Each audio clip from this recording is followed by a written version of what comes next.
বুদ্ধির রাজা মদনটাকে আমি উপাধি দিয়েছি বোতল বিজ্ঞানী।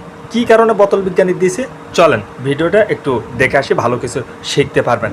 আর বোতল দিয়ে কি সুন্দর করে একটা ঝাড়ু তৈরি করে ফেলতেছে, তাই খালি একটু লক্ষ্য করে দেখুন কি সুন্দর করে ঝাড়ু দিয়ে তৈরি করে ফেললো। ঠিক আছে, আর আপনারা যদি খাটো হন, কোনো বন্ধু খাটো হয়, তাহলে ঠিক মদনটাকের মতন এইরকম কাজ করতে পারেন। আপনার বন্ধু যদি খাটো থাকে মেনশন করে দেবেন। দেখেন কোনো জায়গায় চাষ করছে, পানি দেবে কীভাবে, তো বোতল এর যে নিচে ঢাকনা থাকে সেটা কিন্তু দেখেন। আমরা অনেক সময় কয়েল জ্বালাই কী করে রাখার জায়গা পায় না, বোতল কী করলো দেখেন হ্যাঙ্গারের মধ্যে রেখে দিল।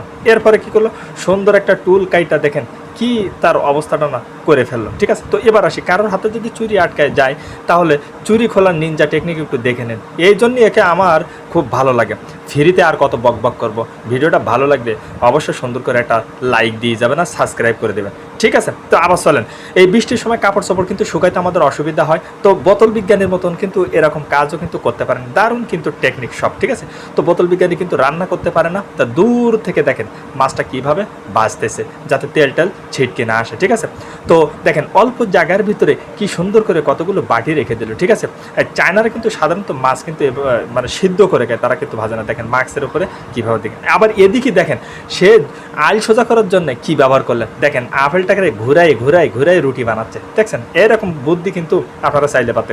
এই জন্য কিন্তু একে বোতল বিজ্ঞানী বলে। দেখেন 3টা বোতল কাইটা খাবারগুলো কি সুন্দর ঢাইকে রাখলো। ঠিক আছে, দেখেন আবার এও বুদ্ধিটা কিন্তু আমাদের লাগে। ঠিক আছে, এই যে গরু ছাগলের নাড়ি ভুড়ি আমরা পরিষ্কার করি খুব সহজে কিন্তু দেখে শিখে নিতে পারেন। ঠিক আছে, বোতল বিজ্ঞানী দেখেন এই যে বোতল বিজ্ঞানী কেন বলি, দেখেন 2 লিটারের মানে যে ইটা আছে বোতলটা আছে সেটার হাফ লিটার কইরা কাইটা দেখেন কিভাবে নিচ্ছে, তো যাতে না পড়ে। আবার এদিকে দেখেন বোতল বিজ্ঞানী কি করলো, পানি কতটুকু পরিমাণ লাগবে সেটুকু দিয়ে আবার আটকাই রাখলো, পানি কিন্তু আর পড়বে না। ঠিক আছে, তো ফ্রিতে কিন্তু অনেক বক আমি করতেছি। দেখেন বালু যাতে নিচে না পড়ে একটা কন্টেনার কাইটা কীভাবে সুন্দর করে এসে বস্তাটা ভরতেছে। আর এর বুদ্ধি দেখলে আপনি অবাক হয়ে যাবেন। ঠিক আছে, দেখেন বোতল বিজ্ঞানী কেন আমি বারবার কথাটা বলি, একটু খেয়াল করে দেখেন সব কিছু বোতল ব্যবহারই হচ্ছে। ঠিক আছে, শুধু খাবার বেলা একটু আলাদা।